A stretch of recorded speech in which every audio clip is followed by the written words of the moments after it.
नमस्कार, आप देख रहे हैं टीएनपी न्यूज और मैं हूं आपके साथ मिशा सिंह और मैं हूं आपके साथ स्वाति सिंह।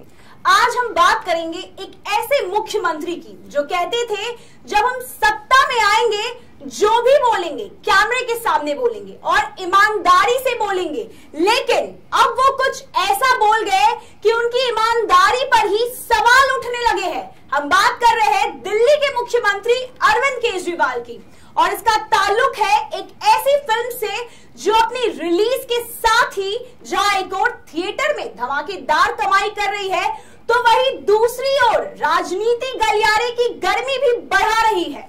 जी हाँ, हम बात कर रहे हैं फिल्म द कश्मीर फाइल्स की। इन दिनों हर जगह विवेक अग्निहोत्री की फिल्म द कश्मीर फाइल्स की चर्चा है।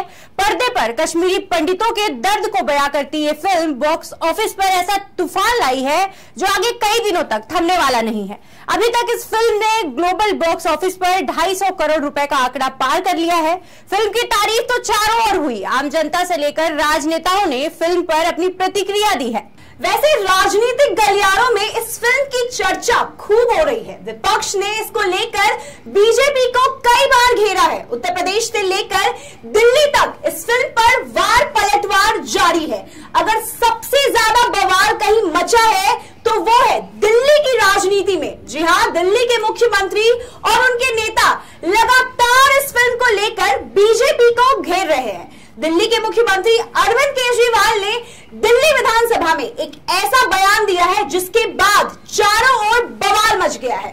दरअसल उन्होंने हाल ही में द कश्मीर फाइल्स को टैक्स फ्री करने को लेकर मोदी सरकार पर हमला बोला है, जिसमें उन्होंने कहा कि अगर सबको मूवी दिखानी है तो डायरेक्टर को बोलो कि वो उसे यूट्यूब पर डाल दे, सब फ्री में देख लेंगे। उन्होंने ये भी कहा कि कश्मीरी पंडितों के नाम पर करोड़ों कमाए जा रहे हैं। अरविंद केजरीवाल बीजेपी पर तंज कसने में इतने मशरूफ हो गए कि इस फिल्म को झूठा करार दिया और विधानसभा में जोर जोर से ठहाके लगाते नजर आए। आइए आपको दिखा देते हैं क्या बोले अरविंद केजरीवाल। आज सारे देश की सारी भारतीय जनता पार्टी एक पिक्चर के पोस्टर लगा रही है गली गली में जाके।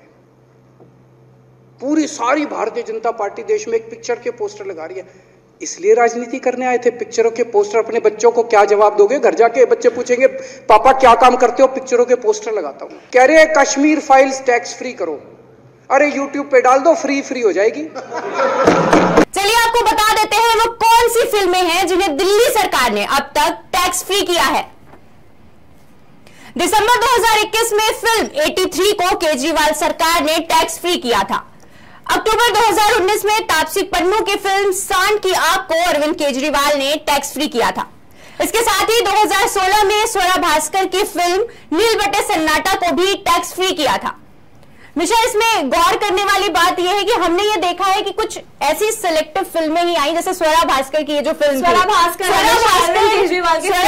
वो नाम है जो हमेशा जो है वो भारतीय जनता पार्टी को घेरती आई है। राष्ट्रगान का मुद्दा हो चाहे देशभक्ति का मुद्दा हो, हर एक मुद्दे पे वो हमेशा सरकार के अगेंस्ट ही खड़ी थी और उनकी फिल्म को स्पेशली टैक्स फ्री किया गया क्योंकि दिल्ली में बीजेपी के अगेंस्ट हमेशा बात करती है।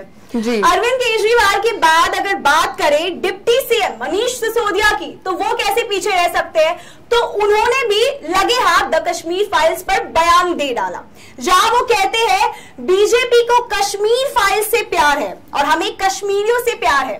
मनीष सिसोदिया की ये बातें सुनकर जनता भी कंफ्यूज हो गई है। जैसा कि अभी मैंने जस्ट कहा कि जो अभी हाल ही में मनीष सिसोदिया ने जो अभी बयान कहा कि बीजेपी को कश्मीर फाइल से प्यार है और हमें कश्मीरियों से प्यार है, तो अभी भी मेरा सेम मुद्दा यही है कि जो कश्मीर फाइल्स में जो दिखाया गया है, जो कश्मीरी पंडितों के साथ जो अत्याचार हुआ, जो दुर्दशा हुई है उनकी, तो क्या वो कश्मीरी नहीं थे? तो मतलब ये सीधा सीधा ये कटाक्ष कर रहे या फिर सीधा सीधा एक स्टेटमेंट पास कर दिया है कि वो कश्मीरी है ही नहीं।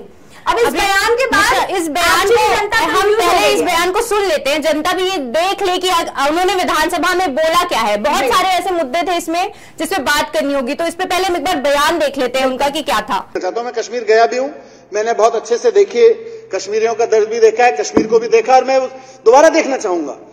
कश्मीरी चाहता है कि ये देश उस दर्द को समझे जो कश्मीरियों ने 1989-90 में महसूस किया और जो 25 साल झेला।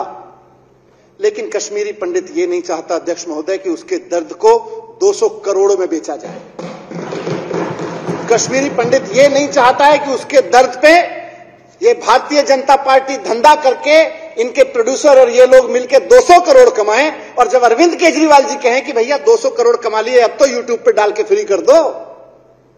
उस पंपोश एन्क्लेव के बाजू में जो झुग्गियां हैं, ये जो त्रिलोकपुरी में और इसमें जो झुग्गियां हैं कोंडली में, वहां झुग्गियों का रहने वाला एक आम हिंदुस्तानी भी तो देख ले कि मेरे कश्मीरियों ने क्या दर्द झेला था, उसको डाल दो यूट्यूब पे, 200 करोड़ कमा लिए ना। और मैं चाहता हूं इस सदन की ओर से, तो आपने सुना अभी मनीष सिसोदिया ने क्या कहा, तो ये कहना गलत नहीं होगा, बड़े मियां तो बड़े मियां, छोटे मियां सुभान अल्लाह। वैसे विवेक अग्निहोत्री ने इस पर साफ कहा है कि वो फिल्म की कमाई का हिस्सा कश्मीरी पंडितों के विकास और मदद के लिए इस्तेमाल करेंगे। वैसे मनीष सिसोदिया ने विधानसभा में दावा किया था कि सीएम केजरीवाल ने कश्मीरी पंडितों के लिए बहुत किया है, 233 कश्मीरी हिंदुओं को शिक्षक की नौकरी दी थी। वैसे 233 शिक्षकों को स्थायी करने का केजरीवाल सरकार के दावे में कितनी सच्चाई है, उसे आप इस बात से समझिए कि कश्मीरी हिंदुओं की नौकरी के खिलाफ 3 बार कोर्ट गए थे केजरीवाल सरकार। ये केजरीवाल सरकार जो है, ये अभी तो यहाँ पे इन्होंने विधानसभा में एक दावा कर दिया, मनीष सिसोदिया ने ये साफ कहा कि हमने जो है 233 जो है कश्मीरी पंडितों को, शिक्षकों को जो है हमने नौकरी जो है उनकी मुहैया कराई है। लेकिन गौर करने वाली बात है कि ये 3 बार जो है इसके अगेंस्ट में ये कोर्ट जा चुके हैं, और ये जो पूरा प्रोसेस है, जो ये नौकरी मिली है, लेकिन ये नौकरी जो है दिल्ली सरकार ने नहीं दी है, ये बल्कि कोर्ट के जो इतने, कभी हाई कोर्ट में गए, वहां गए, 3 बार जो ये कोर्ट गए हैं, और कोर्ट के जो आदेश है, उस आदेश के बाद इन शिक्षकों को जो है वो नौकरी मिली है। तो मनीष सिसोदिया का विधानसभा में खड़ा होकर ये दावा करना, मतलब एक आप समझ सकते हैं कि विधानसभा में एक इंसान जो है ये बोल रहा है कि हाँ हमने इतनी नौकरी दी, लेकिन उसकी सच्चाई क्या है? वो सच्चाई यही है कि शिक्षक संघ भी ये कह चुका है कि ये नौकरी हमें जो है वो केजरीवाल सरकार की ओर से नहीं मिली है, बल्कि केजरीवाल सरकार तो इसके खिलाफ कोर्ट में जो है कोर्ट जा रही थी, लेकिन कोर्ट ने जो अभी तक जितने आदेश दिए हैं उसके बाद जाके हमें फिलहाल ये नौकरी मिली है। तो स्वाति, ये कहना गलत नहीं होगा कि मनीष सिसोदिया विधानसभा में खड़े होकर झूठ बोल रहे हैं। तो मतलब जिस तरीके से अरविंद केजरीवाल अपनी कही हुई बातों पर टिकते नहीं है, वही मनीष सिसोदिया भी कुछ अलग नहीं है। क्योंकि अगर देखा जाए तो यहाँ पे उन्होंने कहा कि कश्मीरी पंडितों को उनकी वजह से नौकरी मिली है, मगर सच्चाई ये है कि कोर्ट ने उनके जब अगेंस्ट गए थे ये कोर्ट में, जब दिल्ली सरकार कोर्ट में गई थी इसके अगेंस्ट, तब वहां पर जाकर कोर्ट ने कहा था, उनकी बातों को नकार दिया था, जिसकी वजह से कश्मीरी पंडितों को नौकरी मिली थी। मगर मनीष सिसोदिया इस बात का क्रेडिट देने से जो है वो सरकार और अपने सीएम के जो है वो वहां पे जाके क्रेडिट लेने से नहीं चूके हैं कि वो मतलब ये दिखाना चाह रहे हैं कि बीजेपी तो है, आप जो है इतना इन्वायरमेंट देख रहे हो, बीजेपी में तो है, लेकिन हम भी पीछे नहीं है, हमने भी कश्मीरी पंडितों के लिए बहुत कुछ किया है। लेकिन उसकी सच्चाई क्या है? वो सच्चाई ऐसे दिखती है कि जब खुद ये हम हिस्ट्री उठा के देखते हैं कि 3 बार जो है इसके अगेंस्ट में जो है दिल्ली गवर्नमेंट जो है गई है कि इनको नौकरी मिलने के अगेंस्ट में गई है, लेकिन हालांकि कोर्ट ने जो टिप्पणियां की, हस्तक्षेप किए कोर्ट ने, उसके बाद जाके ये 233 जो है शिक्षक थे जो कश्मीरी पंडित थे, उनकी नौकरियां स्थायी हुई हैं। वैसे हमेशा गौर करने वाली बात यह है कि हमने अभी तक देखा इन्होंने 233 कश्मीरी पंडित जो शिक्षक थे उनको लेके इतना बड़ा बयान दिया, इतना दावा किया, लेकिन इसका बैकग्राउंड भारतीय जनता पार्टी से ही है। दरअसल 1993 से लेकर 98 के बीच में जब भारतीय जनता पार्टी सत्ता में थी, तब ये 233 शिक्षकों को जो है इनकी जो बहाली थी तब की गई थी। उसके बाद 2010 में आते हैं हम, 2010 में जब कांग्रेस सत्ता में आई तो इसके खिलाफ वो हाई कोर्ट गई, हाई कोर्ट में ये मैटर चला। इसके बाद 2015 में आम आदमी पार्टी जो है वो फिर इसके अगेंस्ट में जो है वो कोर्ट गई। हालांकि इन सब के बावजूद 2019 में सुप्रीम कोर्ट का जो जजमेंट आया, जो आदेश आया, उसके बाद जाके इन 233 जो कश्मीरी पंडित शिक्षक हैं उनकी नौकरी को स्थायी किया गया। मनीष सिसोदिया ने विधानसभा में ये बयान दिया है, लेकिन अगर हम देखें रिकॉर्ड्स में तो ये साफ है कि 2019 में माननीय सुप्रीम कोर्ट का जो आदेश आया था, इसके बाद 233 कश्मीरी शिक्षकों की जो बहाली हुई थी नौकरी की, वो स्थायी रूप से वो करी गई है। तो ये जो बयान है ये उन्होंने हालांकि वहां बोल दिया है, लेकिन कोर्ट के जजमेंट के बाद ही ऐसा कुछ निर्णय जो है वो लिया गया है, वो स्थायी किया गया है। कश्मीरी हिंदुओं के जनसंहार को बयां करने वाली फिल्म द कश्मीर फाइल्स पर विधानसभा में हंसने वाले सीएम केजरीवाल खुलेआम झूठ बोल रहे हैं। उनके साथ साथ मनीष सिसोदिया झूठे दावे कर रहे हैं। दोहरी राजनीति करने वाले दिल्ली के सीएम आज बीजेपी को हिंदू मुस्लिम की राजनीति करने का जरिया बता रहे हैं। वैसे सीएम केजरीवाल और मनीष सिसोदिया के अलावा संजय सिंह ने भी कश्मीर फाइल्स को लेकर बयान दिया। उन्होंने कहा कि इस फिल्म को दूरदर्शन पर दिखाओ। अब मुद्दा ये है कि एक तरफ आप बोलते हैं कि हमें सिनेमा पसंद नहीं है और दूसरी ओर खुद कुछ सेलेक्टिव फिल्मों को प्रमोट करते हैं, कुछ फिल्मों के विरोध में बातें करते हैं। मिशा, हम पहले संजय सिंह को सुन लेते हैं कि संजय सिंह ने आखिर क्या बोला था इस पे। हमने अरविंद केजरीवाल को सुना, हमने मनीष सिसोदिया को सुना, अब हम एक बार सुन लेते हैं कि संजय सिंह ने इस पे क्या बोला। की चर्चा बहुत तेजी के साथ पूरे देश में है। उस फिल्म की चर्चा आप करते हैं, कोई आपत्ति नहीं है, फिल्में देखनी चाहिए। फिल्मों के जरिए अगर आपके सामने सच्चाई आ रही है तो सच्चाई आनी चाहिए। अपने प्रस्ताव में मैं तो मांग कर रहा हूं आज इस सरकार से कि वो जो फिल्म कश्मीर फाइल्स है, उस फिल्म को YouTube के जरिए पूरे हिंदुस्तान में फ्री कीजिए। पूरे देश का एक एक नागरिक उस फिल्म को देखे। दूरदर्शन पर उस फिल्म को दिखाइए, 2-2, 3-3 बार दिखाइए। द कश्मीर फाइल्स को लेकर दिल्ली के सीएम और उनकी सरकार, केंद्र सरकार या यूं कहें कि बीजेपी को घेर रही है। उन सब के बीच में ये जानना जरूरी है कि अभी तक बीजेपी ने कश्मीर और कश्मीरी पंडितों के लिए क्या किया है। कश्मीरी पंडितों को लेकर 2015 में दूसरी वृहद योजना का ऐलान किया गया था। इसके लागू होने के बाद 2017 से 2022 के बीच 5 साल के अंतराल में 610 कश्मीरी पंडितों को उनके कश्मीर स्थित घर लौटाए जा चुके हैं। कश्मीरी पंडितों का एक बड़ा तबका ये सभी घर 1980 से 90 के दौर में छोड़कर भागने को मजबूर हुआ था। सरकार का कहना है कि 5 अगस्त 2019 के बाद से ही अब तक 1700 कश्मीरी पंडितों को सरकारी नौकरियां मिली है। 2015 के बाद से अब तक 3800 से ज्यादा प्रवासी नौकरियों के लिए घाटी लौट चुके हैं। कश्मीरी पंडितों के लिए घाटी में सरकारी नौकरी के साथ रहने की व्यवस्था भी की जा रही है।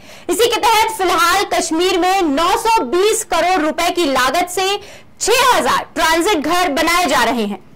2015 में मोदी सरकार ने कश्मीरी प्रवासियों के लिए प्रधानमंत्री विकास पैकेज 2015 शुरू किया। इसके अंतर्गत 3000 सरकारी नौकरियां निकाली गई।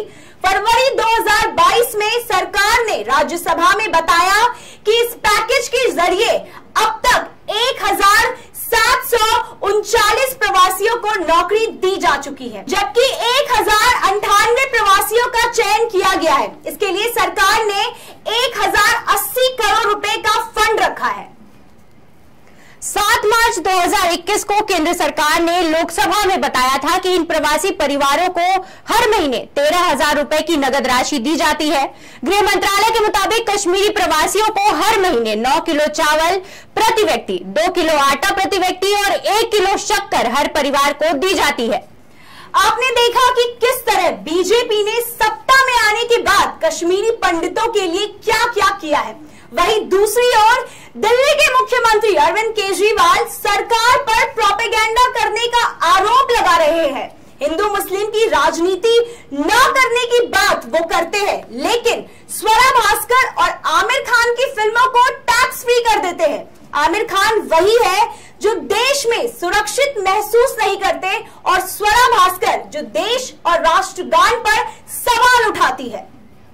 खुद दिल्ली के जनता को फ्री की चीजें बांटकर अपने पक्ष में करने वाले सीएम केजरीवाल अब एक फिल्म को टैक्स फ्री करने पर सवाल उठा रहे हैं। द कश्मीर फाइल्स को वो एक प्रोपेगेंडा बता रहे हैं। अगर द कश्मीर फाइल्स प्रोपेगेंडा है तो देश की जातिवाद पर बनी फिल्म आर्टिकल 15 को वो क्यों प्रमोट कर रहे थे?